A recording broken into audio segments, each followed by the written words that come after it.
If you're wondering whether TrendSpider is worth the investment in 2025, here's the honest breakdown.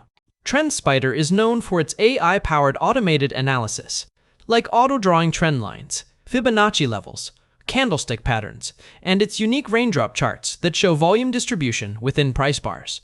It also offers multi-timeframe scanning and a powerful market scanner for creating custom setups and dynamic alerts across stocks, crypto, forex, and even futures. For traders who want more, the backtesting tools and strategy bots make it possible to test and automate trading ideas, especially on higher-tier plans. But here's the catch: it's not cheap.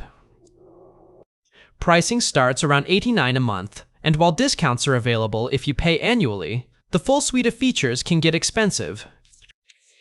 Plus, beginners may find it overwhelming at first, with a bit of a learning curve and occasional lag when running multiple charts.